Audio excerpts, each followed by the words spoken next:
नमस्कार। Stock market course for beginners के छठवें लेक्चर में आपका स्वागत है। पिछले लेक्चर में हमने देखा था कि एंजल इन्वेस्टिंग, वेंचर कैपिटल और स्टॉक मार्केट में मेनली क्या डिफरेंस है, और हमने ये भी देखा था कि विवेक और योगेश की कंपनी जनरल कंसल्टेंसी ने तय कर लिया था कि अब उन्हें आईपीओ के जरिए फंड रेज करना है।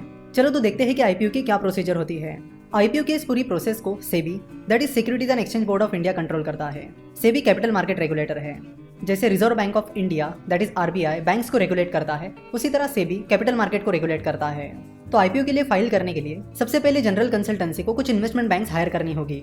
फिर ये इन्वेस्टमेंट बैंक्स जनरल कंसल्टेंसी को आईपीओ से रिलेटेड चीजों के बारे में गाइड करेंगे और साथ ही उनका डीआरएचपी भी बनाएंगे। डीआरएचपी का लॉन्ग फॉर्म होता है draft red herring prospectus. Draft red herring prospectus में कंपनी की बिजनेस हिस्ट्री होती है, फाइनेंशियल स्टेटमेंट की हिस्ट्री होती है, कंपनी के प्रमोटर्स और मैनेजमेंट की इन्फॉर्मेशन होती है, कंपनी के फ्यूचर प्लान्स के बारे में बताया जाता है और कंपनी से जुड़ी लगभग सारी चीजें ड्राफ्ट रेड हेरिंग प्रॉस्पेक्टस में होती है।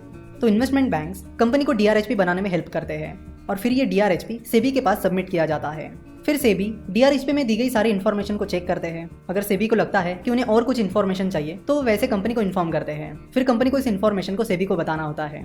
तो अगर सेबी कंपनी की डीआरएचपी और डॉक्यूमेंटेशन से सेटिस्फाई हो जाती है तो सेबी उस कंपनी को आईपीओ का अप्रूवल दे देती है। तो जनरल कंसल्टेंसी ने भी अपने आईपीओ के लिए 2-3 इन्वेस्टमेंट बैंक्स को हायर किया और अपना डीआरएचपी सेबी के पास सबमिट किया। जनरल कंसल्टेंसी का डीआरएचपी और सारी इन्फॉर्मेशन चेक करने के बाद सेबी ने जनरल कंसल्टेंसी को आईपीओ का अप्रूवल भी दे दिया, जिसके बाद जनरल कंसल्टेंसी का आईपीओ लाने का रास्ता खुला हो गया। नाउ 2 तरह के आईपीओ होते हैं, फिक्स प्राइस आईपीओ और book building IPO. Fix price IPO में कंपनी शेयर के एक फिक्स प्राइस डिसाइड करती है और फिर उसी प्राइस पर लोगों को उस कंपनी के शेयर खरीदने होते हैं। जैसे कि अगर किसी कंपनी ने अपने आईपीओ में शेयर की प्राइस 500 रुपये पर शेयर डिसाइड कर ली है तो जिन इन्वेस्टर्स को उस आईपीओ को सब्सक्राइब करना है उन्हें 500 रुपये पर शेयर की प्राइस पर उन शेयर्स को खरीदना होगा। आईपीओ का दूसरा तरीका है book building IPO. Book building IPO में कंपनी एक प्राइस बैंड डिसाइड करती है। चलो तो मान लेते हैं कि जनरल कंसल्टेंसी अपना IPO book building IPO process से लाने वाली है और कंपनी ने अपने आईपीओ की शेयर प्राइस 300 रुपये से 306 रुपये डिसाइड की है।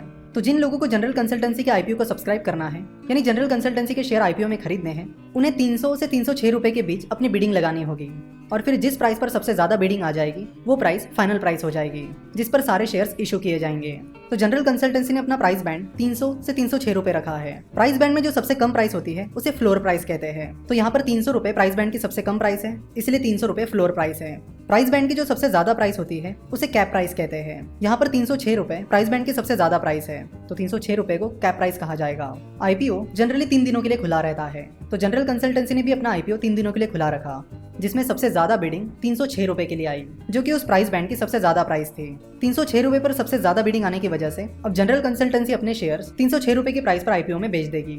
यहाँ पर जनरल कंसल्टेंसी ने अपने आईपीओ में पब्लिक से 1000 करोड़ रुपए उठाए और उसके बदले में कंपनी का 20% हिस्सा डाइल्यूट कर दिया, यानी उन 1000 करोड़ के बदले में कंपनी ने अपना 20% हिस्सा उन इन्वेस्टर्स को दे दिया। तो जिन लोगों ने कंपनी में इन्वेस्ट किया उन्हें कंपनी में हिस्सेदारी मिली और कंपनी को अपना बिजनेस बढ़ाने के लिए पैसा मिला। तो इस आईपीओ प्रोसेस के बाद जनरल कंसल्टेंसी के शेयर्स उन इन्वेस्टर्स को इशू किए गए और बाद में कंपनी नेशनल स्टॉक एक्सचेंज और बॉम्बे स्टॉक एक्सचेंज, जो कि इंडिया के 2 मेन स्टॉक एक्सचेंजेस हैं, उन पर लिस्ट हो गई। और कंपनी के शेयर स्टॉक एक्सचेंज पर लिस्टेड होने के बाद कोई भी बड़े आसानी से जनरल कंसल्टेंसी के शेयर खरीद सकते हैं और बेच भी सकते हैं। कंपनी स्टॉक एक्सचेंज पर लिस्टेड होने के बाद एक पब्लिक लिस्टेड कंपनी बन जाती है। तो जनरल कंसल्टेंसी ने स्टॉक मार्केट के जरिए पैसा तो उठा लिया। अब देखते हैं कि जनरल कंसल्टेंसी की आगे की स्ट्रेटेजी क्या होती है। अगर आप जनरल कंसल्टेंसी के बिजनेस में इंटरेस्टेड हो और आप जनरल कंसल्टेंसी में इन्वेस्ट करना चाहते हो तो उसकी प्रोसीजर क्या रहेगी, इसे हम नेक्स्ट लेक्चर में विस्तार में समझेंगे। आशा करता हूँ कि आपको ये लेक्चर पसंद आया होगा।